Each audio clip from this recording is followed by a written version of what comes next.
चलिए नया चैप्टर हम लोग स्टार्ट करते हैं। आज हम लोग के चैप्टर का नाम है कला के क्षेत्र में विकास, है ना। इसको हम लोग को पढ़ना है, कला के क्षेत्र में विकास। लेकिन इसके पहले ना थोड़ा सा हम आपको नहीं रहने दीजिए। चलिए बताइए, कला के क्षेत्र में विकास, इसके पहले जो भी चैप्टर है आप लोग पढ़ लीजिएगा। ये लगभग लास्ट ही चैप्टर है, इसके बाद आपका चैप्टर खत्म हो जाएगा और 1 तारीख से आपका नया बैच आ जाएगा। इन्फॉर्मेशन हम आपको बता देंगे कब आएगा, कितने बजे से आएगा, ये सब आपको बता देंगे। चलिए स्टार्ट करते हैं। यूरोपीय लोगों के संपर्क में, यूरोपीय, भारत में सबसे पहले यूरोपीय कौन आया था? भारत में सबसे पहला यूरोपीय कौन आया था? Vasco D gamma. कब आया था? 1498 में आया था ना, 1498 में आया था। भारत आने वाला पहला विदेशी कौन था? Vasco D gamma. कब आया था? अच्छा, 1498 में आया था। ठीक है, याद रखिएगा। हम लोग ये पढ़ेंगे आज, यूरोपीय लोगों के संपर्क में आने के फलस्वरूप भारत में समाज सुधार आंदोलन का आरंभ हो गया। यूरोप से बहुत सारा चीज आया। यूरोपीय लोग जब आया था तो भारत में बहुत सारी चीजों को लेकर आया, बहुत सारा चीज लेकर आया और समाज सुधार आंदोलन भी चलने लगा। विकासात्मक बदलाव के कारण साहित्य, कला, वास्तुकला में भी परिवर्तन होने लगा। ऐसा नहीं है कि पहले नहीं था, पहले भी था, लेकिन वो चेंज होने लगा, उसका स्वरूप चेंज होने लगा। इसी घटनाओं के बारे में हम लोग को पढ़ना है। जैसे पहला जो है छपाई और प्रकाशन, कोई भी चीज को छापना, उसका प्रकाशन करना, है ना। छपाई और प्रकाशन की बात करेंगे। 16वीं शताब्दी में यूरोपीय लोगों ने भारत में प्रिंटिंग प्रेस का आरंभ किया। पहले भारत में प्रिंटिंग प्रेस नहीं था। कागज की खोज कहां हुआ? चाइना में। कागज की खोज कहां हुआ था? चाइनीजों ने किया था, है ना। लेकिन प्रिंटिंग प्रेस देखिए, भारत में प्रिंटिंग प्रेस नहीं था। प्रिंटिंग में समझ रहे हैं, पहले था भी तो पता कैसा होता था? हाथ से लिख कर छपाता था और हर एक जगह पहुंचाया जाता था। ठीक है। 16वीं शताब्दी में यूरोपीय लोगों ने भारत में प्रिंटिंग प्रेस आरंभ किया। 1798 ईस्वी में ऑस्ट्रिया में एलन सेनफेल्डर द्वारा पाषाण लेखन के आविष्कार के साथ ही छपाई प्रक्रिया प्रारंभ हुई। हमारे भारत में पहले था, ऐसा नहीं कि नहीं था, लेकिन छपैया कैसे होता था? पेपर ऊपर पे नहीं होता था। आप लोग सिलौटी लोढ़ा देखे हैं? कौन कौन सिलौटी लोढ़ा नहीं देखा? आप देखें, सिलौट रहता है ऐसे और उस पर लोढ़ा पे ऐसे ऐसे उसको मसाला पिसाता है। हाँ, मसाला पिसाता है। अब बदमाशी कीजिएगा तो आपको भी पीस देगा सब।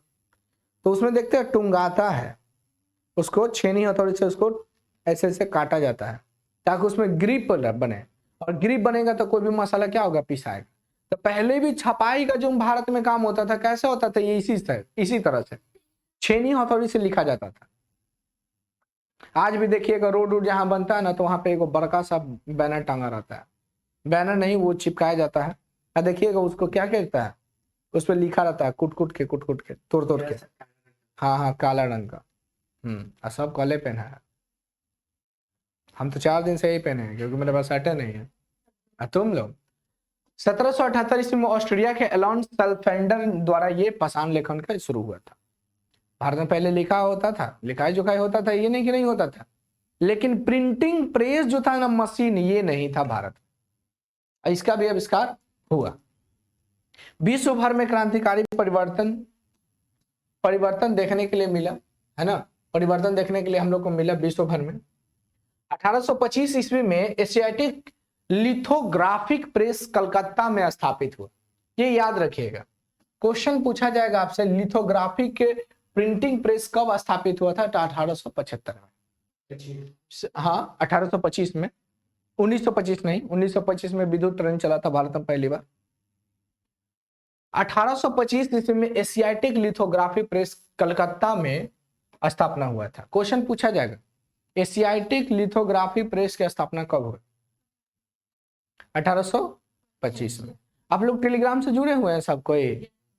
सबको जुड़े हुए, जुड़ जाइएगा जाके। आपको क्वेश्चन जो कल टेस्ट हुआ था उसको हम भेज दिए हैं। नहीं भेजे हैं, अभी भेजेंगे। हाँ, पेपर नहीं भेजे। आप है ना, सब उसमें रहिएगा। चलिए याद रखिए, 1825 में एशियाटिक लिथोग्राफी प्रेस की स्थापना कहाँ हुआ? कोलकाता या कलकत्ता? कलकत्ता के नाम से पहले जाना जाता था, अब वर्तमान में क्या है? कोलकाता। क्वेश्चन पूछा जाएगा कि बताइए कलकत्ता से राजधानी नई दिल्ली कब हुआ? 1911 में हुआ। 1911 में हुआ था।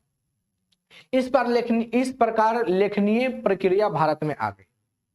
भारत में ऐसा नहीं है कि लेखनीय प्रक्रिया नहीं था, लेकिन लोग कुछ कुछ उसे लिखते थे। ये प्रिंटिंग प्रेस की जैसा नहीं था। अगर भारत में लेखनीय प्रक्रिया नहीं होता तो रामायण महाभारत कैसे लिखा था, और भी बड़े बड़े ग्रंथ कैसे लिखा था? तो छपैया जो काम था ना वो स्टार्ट हो गया, प्रिंटिंग प्रेस टाइप से स्थापना हो गया। लिखने का काम तो अभी भी होता है, हाथ से लिखने का, लेकिन पहले तार पत्थरों पर इन सब पर लिखा जाता था। भित्ति पेंटिंग बनाकर समझाया जाता। भित्ति पर पेंटिंग मतलब, भित्ति मतलब दीवार होता है, गांव देहात में दीवार को भित्ति कहा जाता है। तो उससे पेंटिंग बनाया जाता, भित्ति पेंटिंग होगा, समझे? यहाँ छोटा छोटा बच्चा लोग नहीं पढ़ता, इसलिए यहाँ भित्ति पेंटिंग नहीं बना हुआ।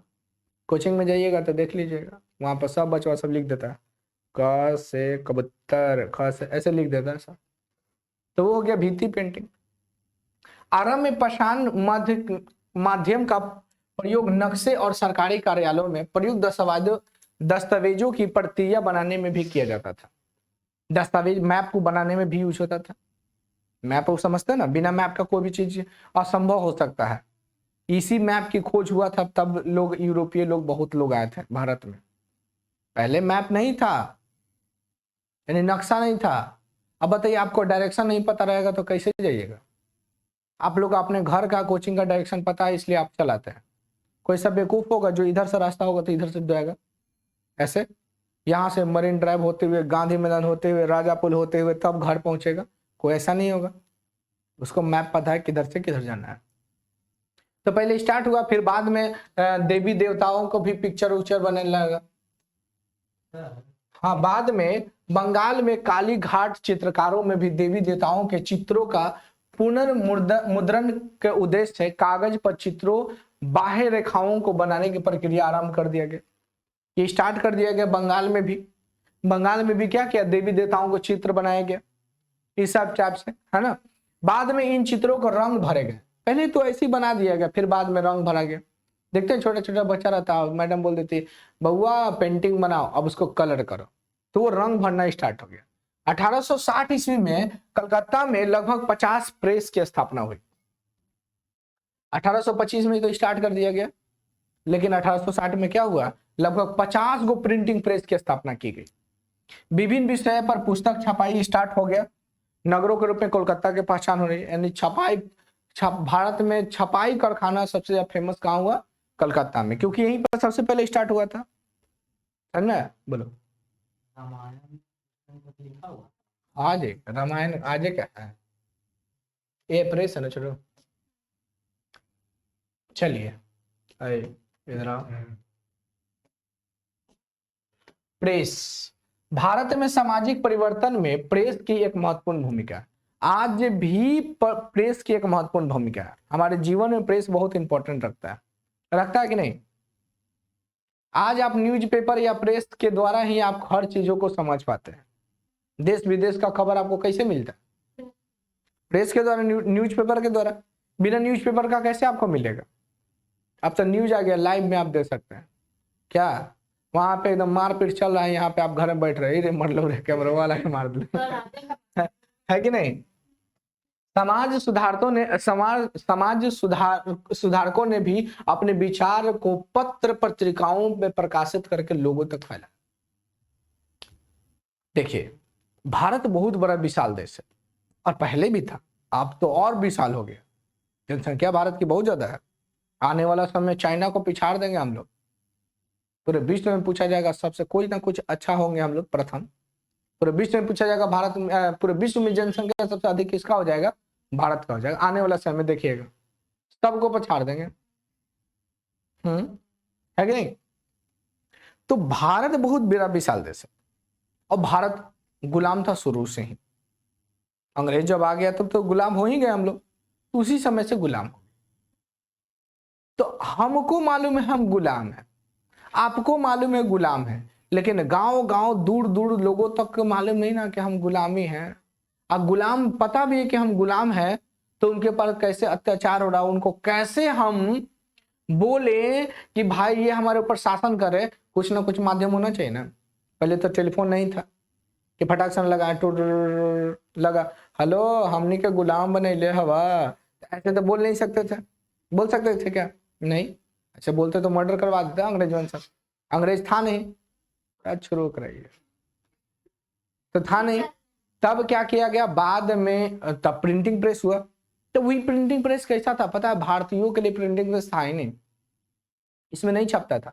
लोगों तक पहुंचाने के लिए क्या किया गया ना, सब हाथ से लिखता था हर कोई। यहाँ के जितने भी क्रांतिकारी लोग थे या प्रसिद्ध प्रसिद्ध जो लोग थे, वो अपनी भावनाओं को दूसरे तक पहुंचाना चाहते थे, अंग्रेजों को खिलाफ करना चाहते थे, क्योंकि अंग्रेज हमारे ऊपर शासन करता था। हाथ से लिखते थे, हाथों से लिख लिख कर लोगों तक पहुंचाते थे। तो बताइए पॉसिबल बहुत ज्यादा है। आज के डेट में अगर हाथ से लिख कर पूरे भारतवर्ष में फैलाया जाए तो 1 साल में भी नहीं फैलेगा। फैलेगा जी? नहीं। लेकिन देखते हैं मिनटों, कल आज सुबह घटना हुआ, 1 घंटा बाद सभी को मालूम चल जाता है, या 10 मिनट 15 मिनट के बाद सभी को मालूम चल जाता है कि नहीं? तो यही यहां पर भी ये समाज सुधारकों ने भी अपने पत्र पत्रिकाओं में अपने विचार को रखा है ना। छोटो नींद आ रहा? नींद आएगा तो बोलिएगा, नींद आएगा तो बोलिएगा। हाँ, स्लीपिंग मोड में लगा देंगे, ये पढ़ाई को ऑन कर देंगे, बुलवाएंगे इससे, तो जा मेरे नन्हे मुन्ने, ये स्टार्ट कर देंगे। ठीक है। देशभक्त भारतीयों ने भी अपनी आवाज प्रेस के माध्यम से बुलंद किया। आज देखते हैं चाइना भारत में लड़ाई होता है या किसी में लड़ाई होता है तो हम लोग कहते हैं बाइकॉट चाइना, बाइकॉट चाइना। तो कैसे न्यूज़पेपर के द्वारा हम लोग को मालूम चल जाता है, या न्यूज के द्वारा मालूम चलता है ना जी। नहीं तो आपको मालूम चलेगा कोई भी चीज? कौन देश में क्या हो रहा, कौन क्या किया, ये मालूम चलेगा? बंगाल में अंग्रेजों शासन करते थे तो बिहार में मालूम चलेगा? नहीं मालूम चलेगा। प्रेस के माध्यम नहीं ना था।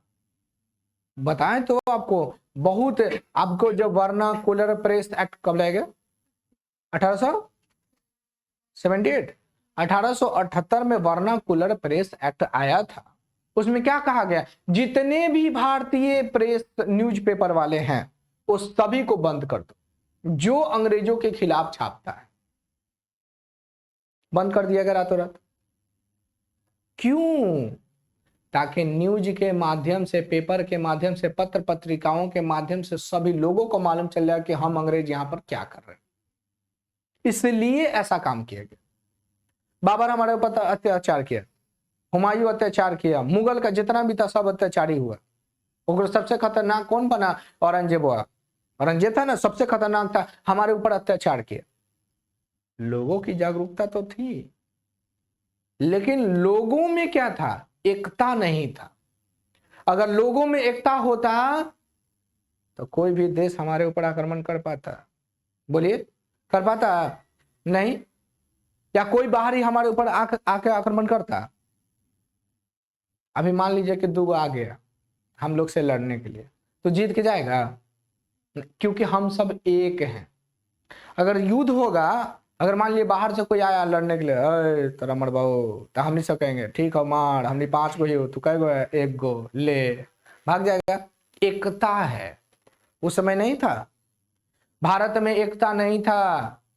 भारत के लोग ही खराब थे उस समय, तभी तो भारत के लोगों ने क्या किया? विदेशों से बुलाया, आवा हो ओकरा आक्रमण करके मार द, और बाद हमरा के गद्दी पर बैठा दो।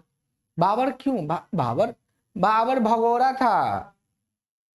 बाबर कोई ऐसी नहीं, राजा महाराजा नहीं था, भगोरा था। उसके घर वाले ही खानदान पटीदार मार के भगा दिया था। मार के भगा दिया तो क्या करेगा भाई? भाग रहा था। कुत्ता को देखे हो? एगो बड़का बसाठ ले लो, बसाठ समझते हो? बड़का गो लाठी, आ कुतवा के पीछे एकदम भागत रहो, भागत रहो, भागत रहो, कुतवा भागत जाएगा, भागत जाएगा। वैसे ही बाबर भी था। बाबर के पीछे अगर भाई चचेरा फचेरा जितना भी था सब पीछे पलता, आज मरबो बबड़ा के दम। तो बाबर क्या करा था? अरे बाप, तो मर देगा हमको, तो बचते बचते भागल था इधर। और जब भारत इधर भाग के छुप गया था उधर काबुल कंधार इस सब में, समरकंद ये सबको जीत लिया था, उस समय छुप गया डरपोक, डर के। भारत में यहाँ के जो राजा महाराजा थे ना, एगो यहाँ का राजा था बहुत शक्तिशाली था, इब्राहिम लोदी। लेकिन जानते हो क्या किया, एक चचवा जो था ना गद्दी के लालची था। एक चच्चे बोला बाबर आओ इसको सुला दो और उसके बाद हमको गद्दी पर बैठा दो। अब बताओ, जो जिसके घर में चच्चा ही गद्दार है ओकर घर कभी शांति से रहेगा बोलो। हमने घर में मान लीजिए हम लोग हैं, है ना, हम 2 गो रह रहे हैं, आप जाके बोलिए हाँ सर इतना बजे से इतना बजे रहते हैं, हाँ हाँ ठीक है, यहाँ इतना जाते हैं, हाँ हाँ ठीक है गोली मार दीजिएगा, हाँ यही टाइम है। अब मालूम चलेगा ले बाहर का मारे से पहले हमरे ही मार देगा, होगा कि नहीं जी। वैसे ही यहाँ के लोग भी थे पहले, नहीं तो यहाँ के महान महान राजा भी थे, पृथ्वीराज चौहान, महाराणा प्रताप, ये सब जो लोग थे कोई हरा सकता था, शिवाजी महाराज, ये सबको कोई हराने वाला था, धोखेधारी से सबको मार दिया गया। जितना भी लोग है ना सबको धोखे से मार दिया, किसी के पीठ पीछे तो किसी के डरा के, तो कैसो डरने वाले तो खैर इनमें से कोई नहीं थे, लेकिन कैसे कैसे इनको मतलब मार ही दिया, है ना। तो यहाँ के लोग ही ठीक नहीं थे। आज भी वही हो गया, भारत के लोग भारत को तोड़ने का कोई काम नहीं करता है, भारत के लोग ही भारत को तोड़ रहे हैं। सबसे नेताओं नहीं करते हैं जी, हमने के हक का हर चीज आता है, सब खा जाता है। इस माध्यम से, पेपर के माध्यम से हम अपने विचारों को रख सकते हैं। देखते हैं संविधान कहती है कि आप अपने हक के लिए आंदोलन कर सकते हैं, और जब आंदोलन करती है तो सरकार कहती है आंदोलन कर रहे हो लो लाठी खाओ, मार के कपार पर फाड़ देता है, सब लड़को शांत हो जाता है। उसका दर्द 10 दिन रहता है, और 10 दिन तक भर्ती है, तले मालूम चलेगा आंदोलन खत्म, पता ना। तो पहले भी हम लोग गुलाम थे और आज भी गुलाम है, आने वाला भविष्य में भी गुलाम हो जाएंगे। अंगूठा छाप के पीछे दौड़ते रहिए IAS ऑफिसर, जितना भी IAS ऑफिसर होता देखता है सब अंगूठा छाप रहेगा, 8वां 9वां 10वां पास रहेगा, और पीछे कुत्ता की तरह भागते रहो, है ना, तलवे चाटते रहो। आप हम लोग कितना पढ़ रहे हैं ये किसी को नहीं मालूम। रात दिन जितना भी स्टूडेंट होता है फर्स्ट डिवीजन लाने के लिए रात दिन पढ़ता है, नौकरी पाने के लिए रात दिन पढ़ता है, और अंगूठा छाप वाला जो मर्डर 2-4 कैले रहता है जी हजूरी वही करवाता है। खैर हम लोग को भ्रष्टाचार में लिप्त नहीं, जब भी हम लोग बने तो एक ईमानदार ऑफिसर बने, अपने लिए नहीं अपने भारत माता के लिए, क्योंकि जिस देश में रहते हैं वही देश नहीं रहेगा तो फिर आपके रहने से क्या फायदा। सही बात है कि नहीं। तब इसलिए घर पहले बचाना है, उसके बाद दुश्मनों को तो मरबे करेंगे। हमारा देश ही हमारा घर है ना। तो देशभक्तों में भारतीयों ने बुलंद अपना आवाज को बुलंद किया, पेपर के माध्यम से लोगों को पहुंचा, सभी को पता चला। हम लोग हर युद्ध को हारते गए क्योंकि हमारे यहाँ इंफॉर्मेशन नहीं था। 1857 की क्रांति में अंग्रेजों को हम लोग यहाँ से भगा देते। अरे कितना लोग था, 2000, हमने सब करोड़ों में, फिर भी हम लोग हार क्यों गए, कभी सोचे हो। हारने का कारण था एकता नहीं था, हारने का कारण था कि यहाँ के लोग ही धोखेबाज थे, अंग्रेजों के चमचा यहाँ पे थे। आज भी देखिएगा मुखिया सरपंच को पूरा एकदम कहेगा हमारा सामने कुछ है ऐसे है, तू ऐसे फलना ठिकाना, जब आ जाएगा ना तो कहे हम तो मजाक कर रहे थे, गलती से बोला गया, जीभो फिसल गया था, कैसे बोलता है सब, है कि नहीं। इस काल में संपूर्ण भारत में कई समाचार पत्र प्रकाशित हुए।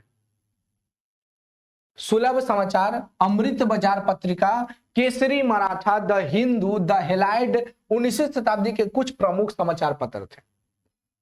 ये याद रखिएगा, ये सब पुस्तक समाचार पत्रों के बारे में हम आपको बताएंगे कि कब कब हुआ था। तो क्वेश्चन पूछेगा कि ये सब समाचार पत्र है, सुलभ समाचार, अमृत बाजार पत्रिका, Kesari, the Maratha, the Hindu, the halide, ये सब क्या है, ये सब समाचार पत्र है। 1875 में लगभग 400 समाचार पत्र प्रकाशित हुए थे। उधर है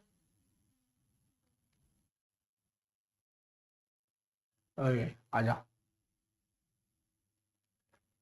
है ना।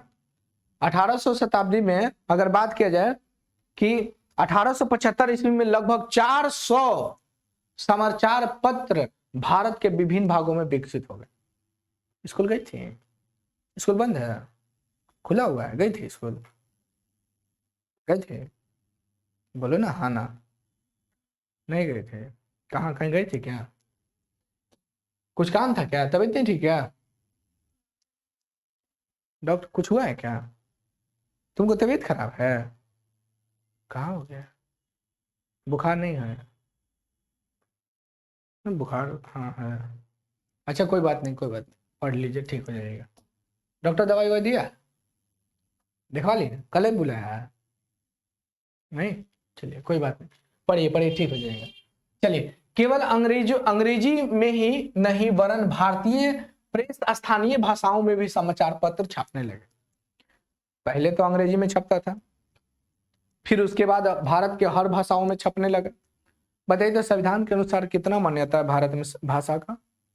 संविधान के आधार पर संविधान ने कितने भाषाओं को दर्जा दिया है?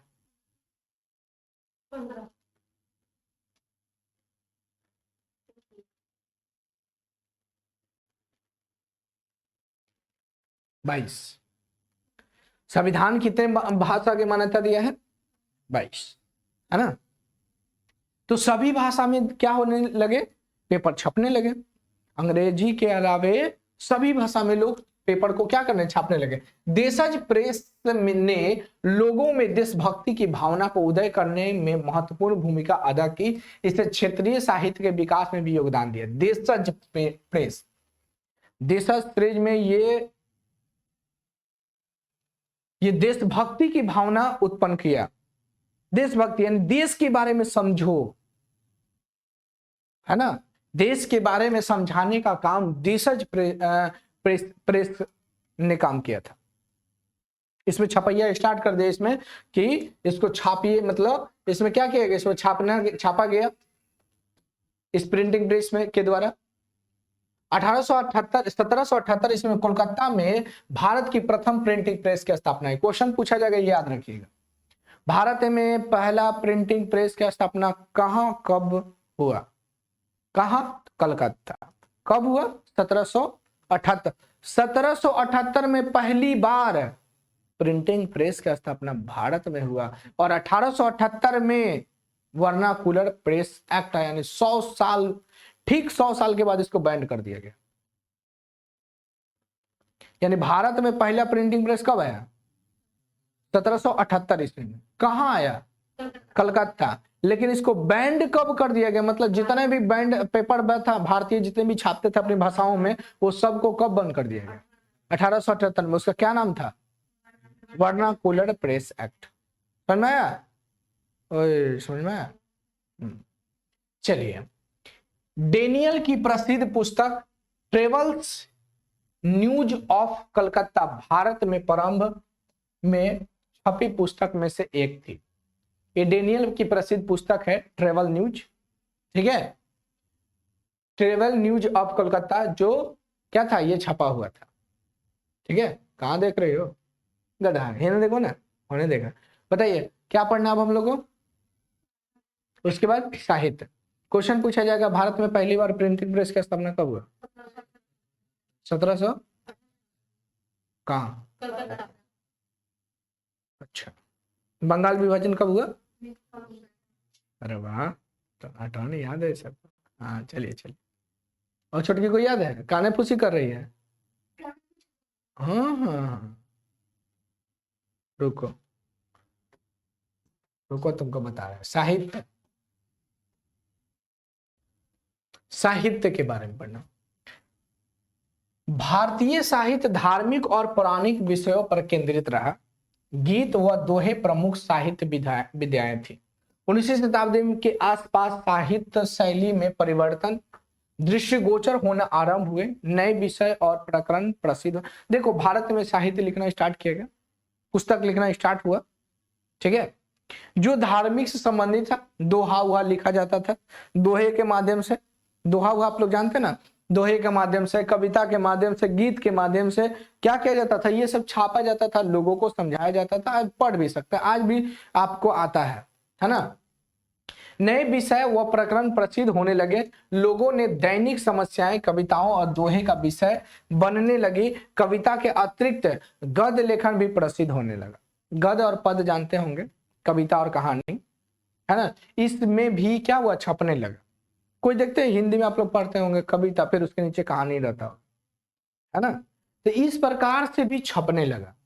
जैसे हनुमान चालीसा कोई पढ़े हैं, उसमें भी देखिएगा लिखा हुआ है, वर्ड को लिख, कोई भी चीज आप पढ़ते हैं ना तो वहां अलग भाषा में यानी संस्कृत में लिख दिया गया है और फिर उसको समझाया गया है कविता के रूप में, दोहा के रूप में। हिंदी में आप लोग पढ़ते होंगे। ये सब क्या है? एक साहित्य है।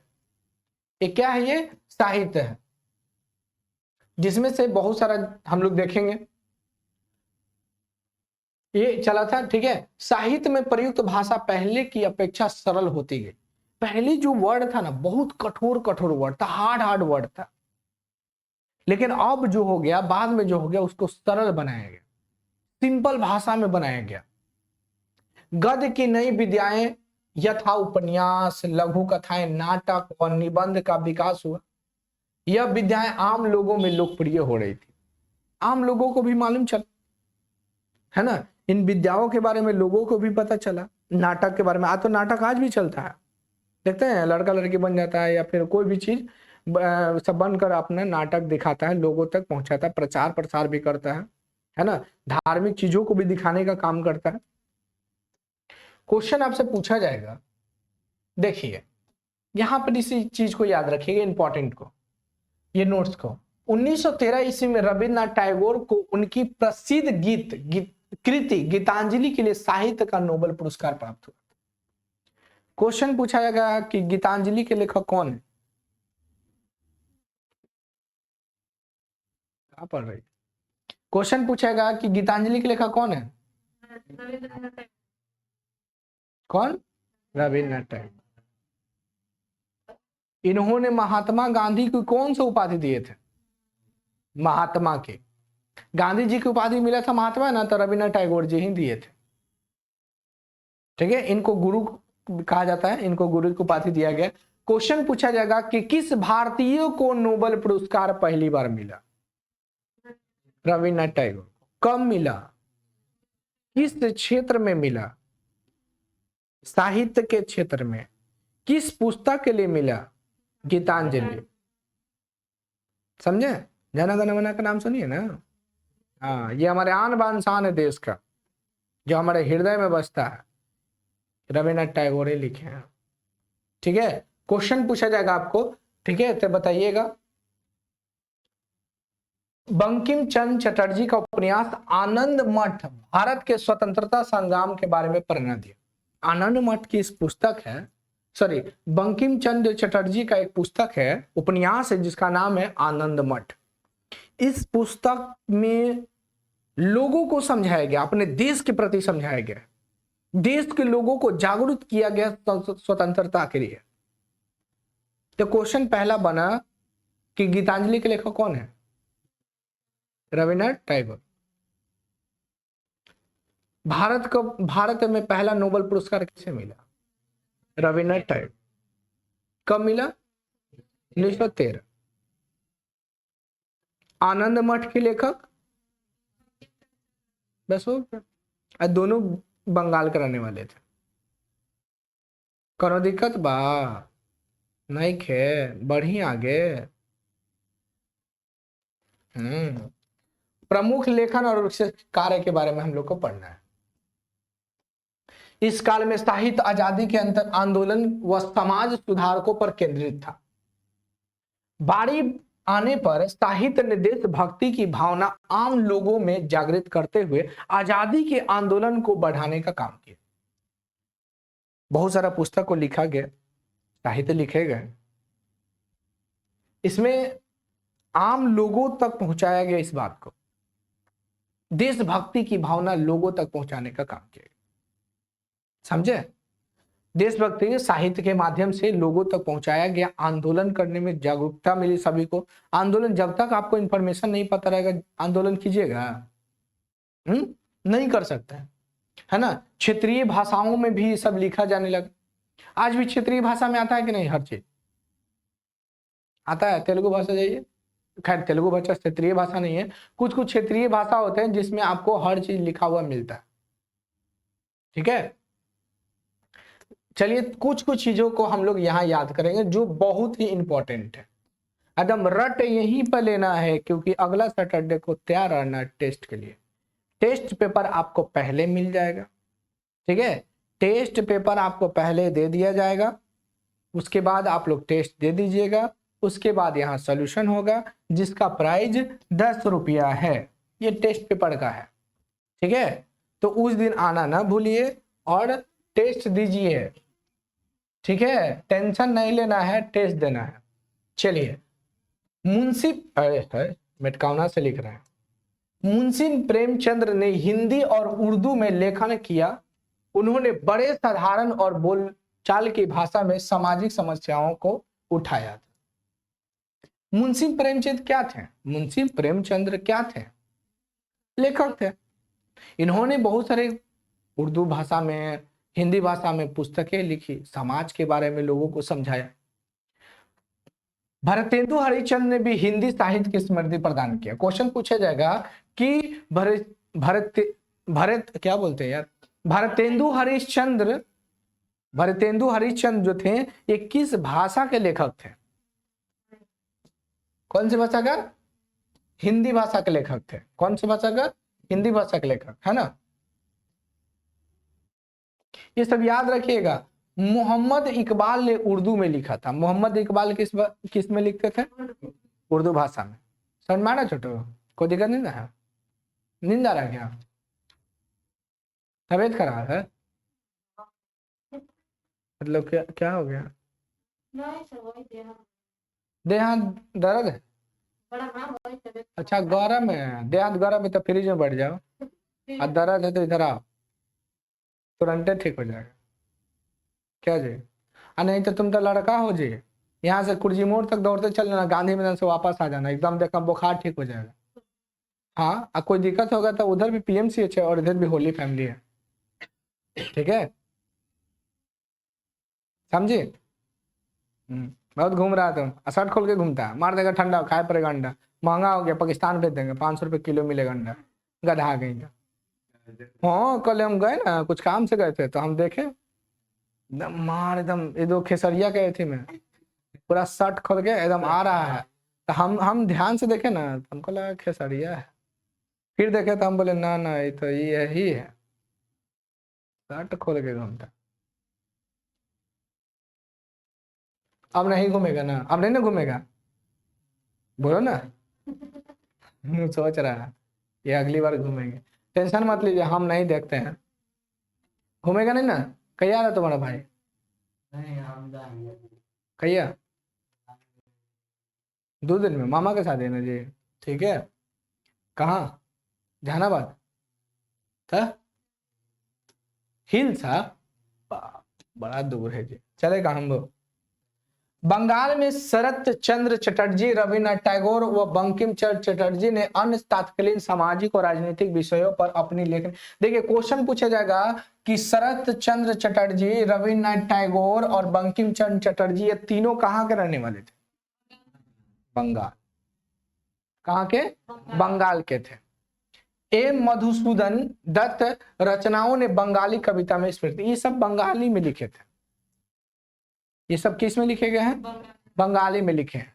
फकीर मोहन सेनापति ने उड़िया भाषा में लिखे थे। ये सब आपको याद रखना, पूछा उर्दू में, इनमें से कौन सा उर्दू के लेखक हैं? आपको 4 ऑप्शन दिया जाएगा, आपको बताइएगा उड़िया के कौन है ना, हिंदी के कौन है, अंग्रेजी के कौन है, ये सब आपको याद रखना है। चलिए, कवि केशव वस्तु, हाँ केशव सूत व उपन्यासकार हरिनारायण आप्टे ने मराठी में लिखे थे। किसमें लिखे थे? ये सब मराठी में लिखे थे। कौन लिखे थे? कवि केशव वस्तु, केशव सूत और हरिनारायण आप्टे। बाबा आप्टे नहीं, बाबा आमटे नहीं, वो अलग है, ठीक है। ये हरिनारायण आप्टे, ये सब किस में लिखते थे? मराठी में। हेमचंद्र बरुआ व लक्ष्मीनाथ बेजबराय असमी भाषा में लिखते थे। कौन सी भाषा में लिखते थे? याद रखिएगा, हेमचंद्र और लक्ष्मी असमी में लिखते थे। हेमचंद्र बरुआ और लक्ष्मीनाथ किस में लिखते थे?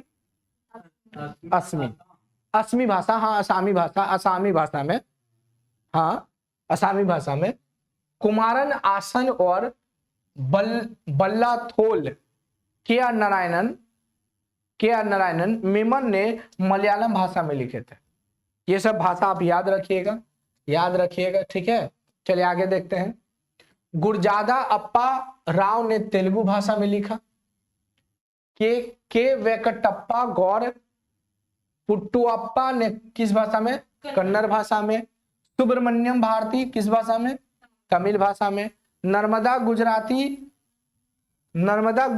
गुजराती भाषा के एक प्रमुख लेखक थे। नमर्द जो है ना, नमर्द गुजराती भाषा में लिखते थे। किसमें? गुजराती भाषा में, है ना।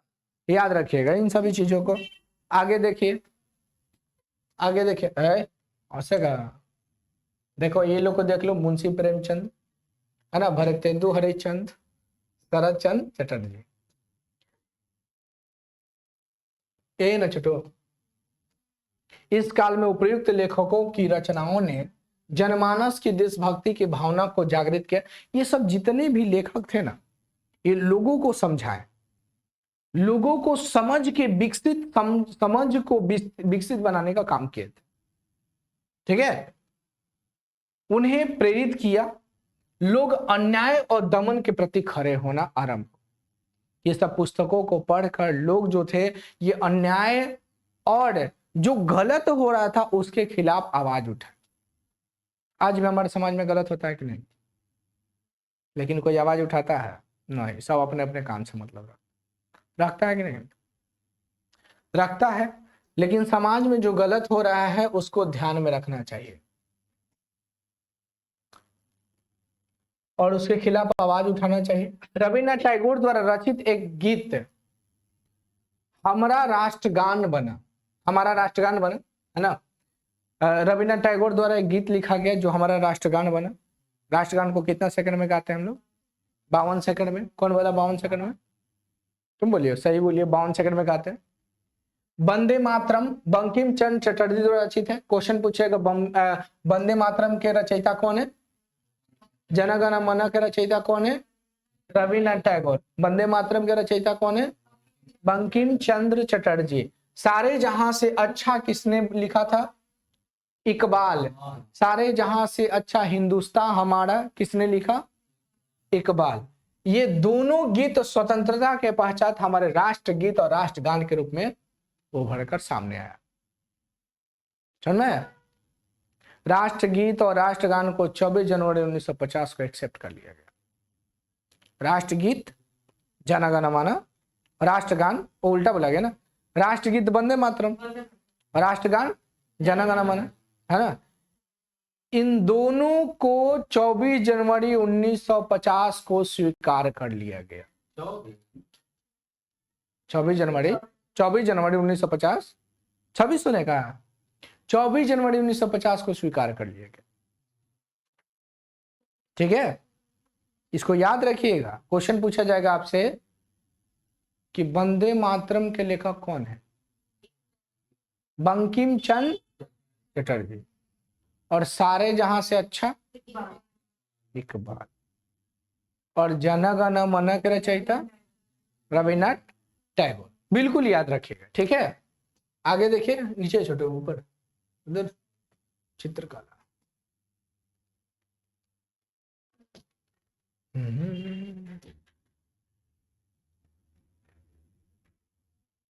मोबाइल देखे छोटू।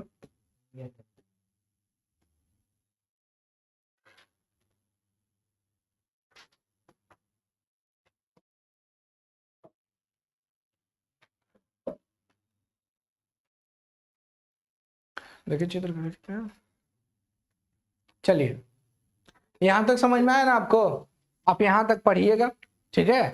आगे कल आपका